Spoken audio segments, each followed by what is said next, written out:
Bonjour à toutes et à tous. Dans l'actualité aujourd'hui, la situation sanitaire continue de se dégrader en Vendée. Le taux d'incidence est aujourd'hui de 94 cas positifs pour 100 000 habitants contre 45 il y a une semaine. 22 clusters ont ainsi été détectés dans des campings vendéens. Près de 90 personnes ont été contaminées et 2 tiers sont des animateurs. L'ARS a ainsi décidé de renforcer l'offre de vaccination en Vendée. Écoutez. La quatrième vague est donc là, mais on a les moyens collectivement à nouveau et la vaccination va être un enjeu absolument majeur pour les jours à venir. 10 000 doses supplémentaires qui ont été données, accordées la semaine dernière, qui seront également accordées la semaine prochaine.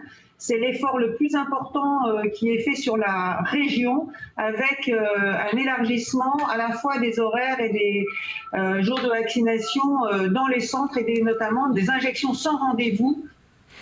L'actualité, c'est aussi le port de plaisance de Bretignolles-sur-Mer. Le conseil communautaire du pays de Saint-Gilles-Croix-de-Vie s'est réuni hier soir pour voter pour ou contre la poursuite du projet. Et c'est le contre qui l'a emporté. Le projet est donc abandonné 2 semaines après la synthèse détaillée de la commission de médiation. On est passé d'un cap où tout le monde ne savait pas tout à un cap où on a fait transparence sur plein de sujets.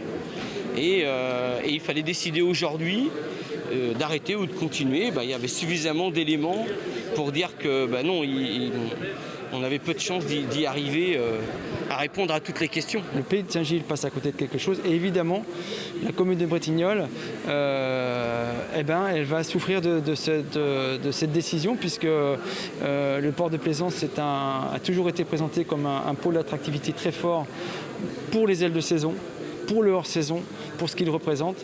Et il va falloir trouver des solutions maintenant pour pouvoir pallier à ce projet qui ne se fera pas sur notre commune. L'objectif, ça va être de proposer un projet pour le territoire sud de notre communauté de communes, comme on s'y était engagé.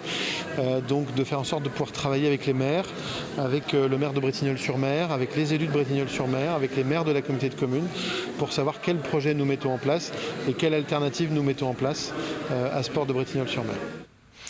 En bref, l'actuel sous-préfet des Sables-d'Olonne, Johan Mougenot, est mis en examen pour homicide involontaire par le parquet de Rennes dans l'affaire Steve Maya Canisso, décédé lors de la fête de la musique à Nantes en 2019 après une opération de police. Au moment des faits, Johan Mougenot était directeur de cabinet du préfet de Loire-Atlantique. Il était en relation avec les chefs de service de la police. Toujours en bref, déplacement ministériel en Vendée. Demain, le Premier ministre Jean Castex ira à la rencontre des acteurs de la filière bois et forêt et visitera la scierie Piftobois et sa rembocage. Il sera accompagné de 2 autres ministres. Une visite alors que le prix des matières premières flambe et que le secteur du bois est actuellement sous tension. En sport, les Jeux Olympiques de Tokyo s'ouvrent ce vendredi avec la traditionnelle cérémonie d'ouverture à suivre à partir de 13h. Et à l'occasion des Jeux de Paris 2024, dans 3 ans, donc, la Vendée se prépare déjà à accueillir ces Olympiades. 14 sites ont en effet été retenus pour accueillir des délégations étrangères dans 7 communes différentes. Exemple aux Herbiers, Marie-Aimée Copleutre. Pour s'habituer au décalage horaire, au climat ou encore à la nourriture française, les athlètes olympiques peuvent venir s'entraîner en France dès cet été. La Vendée espère accueillir des délégations françaises ou étrangères. Les délégations étrangères ne cherchent pas les grandes métropoles. Elles fuient plutôt la foule pour s'entraîner dans presque à huis clos, c'est-à-dire dans le secret un petit peu, pour pas qu'on vienne les espionner, pour pas qu'on découvre les athlètes qui se préparent. Donc la Vendée est un département rural, sans grosse métropole, donc où on est sûr de venir dans de bonnes conditions et être au calme. Aux Herbiers, 4 sites ont été retenus. Le dojo, la salle de gymnastique, la piste d'athlétisme et le parc équestre. Chaque endroit comporte des caractéristiques exceptionnelles, comme le parc du Haut-Bocage avec sa carrière couverte de 3000 m² et son sol composé de coton et de sable.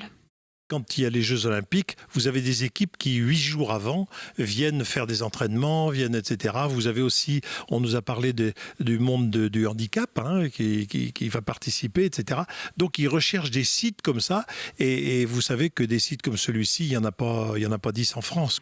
À la salle de gymnastique de l'Étang de Verre, le praticable est le même que celui présent lors des Jeux Olympiques de Rio. on va retrouver là ici un petit peu plus loin. Donc le praticable, donc ce grand carré que vous allez retrouver donc ici et qui correspond exactement aux dimensions olympiques dont les athlètes ont besoin. Le comité olympique français qui sélectionne les lieux d'entraînement observe aussi les équipements de la ville. On a également un ensemble de critères dont la capacité d'hôpitaux qui peuvent être à proximité, également de l'hôtellerie tout autour, de l'hébergement. L'arrivée des délégations sportives sera synonyme de retombées économiques et de dynamisme pour les clubs sportifs vendéens. Pour terminer ce journal, direction l'église Saint-Hilaire de Mortagne-sur-Sèvre. À l'intérieur, de nombreuses pièces sont à découvrir dans le cadre de l'exposition Vendée Vitrail. Les visiteurs peuvent ainsi comprendre et admirer le travail des maîtres verriers vendéens. Découverte signée Grégoire de Châtillon. Une entrée dans la matière pour toutes les couleurs de l'arc-en-ciel. L'art de la dalle de verre, c'est tout un univers. Grâce à son épaisseur, on peut la sculpter, on peut lui donner les formes que l'on veut. Du coup, on y retrouve des éclats qui diffractent la lumière. Donc on a une transparence, une luminosité qui est tout à fait unique à la dalle de verre. Le procédé de la dalle de verre apparaît en 1927 à l'initiative du maître verrier Jean Gaudin. Il est obtenu par coulage du verre en fusion dans un moule. Très différent du traditionnel vitrail au plomb, il est porté par un collectif venu exposer ses créations à l'annexe de Vendée Vitrail. On travaille avec un matériau qui fait 2 cm d'épaisseur, qui est jointoyé donc au ciment ou à la résine. C'est pourquoi on est assez libre finalement de faire des motifs aussi bien figuratifs qu'abstraits et de faire rentrer le joint comme partie intégrante du dessin. On a une seule dalle de verre à Vendée Vitrail. L'idée, c'était de faire découvrir au public plus de création de dalles de verre. À droite, voici l'unique exemplaire en dalle de verre représentant Saint François d'Assise, alors qu'à gauche, nous sommes sur du vitrail. Ici, le vitrail monumental destiné à Notre-Dame de Paris du maître verrier vendéen Louis Mazetier, pièce majeure de l'église Saint-Hilaire de Mortagne-sur-Sèvre, devenue Vendée Vitrail. Les plus jeunes pourront aussi découvrir le site cet été grâce au petit Marcelin. Il a laissé en fait des énigmes un peu partout dans l'église de Saint-Hilaire et aussi à l'extérieur. Et donc les enfants doivent résoudre toutes ces énigmes pour récupérer une clé qui ensuite à la fin ouvre un coffre-fort où ils ont un trésor. Vitrail et dalles de verre, une visite qui s'annonce interactive à la découverte de l'art de la lumière. C'est la fin de cette édition. Rendez-vous à 18h pour un nouveau journal.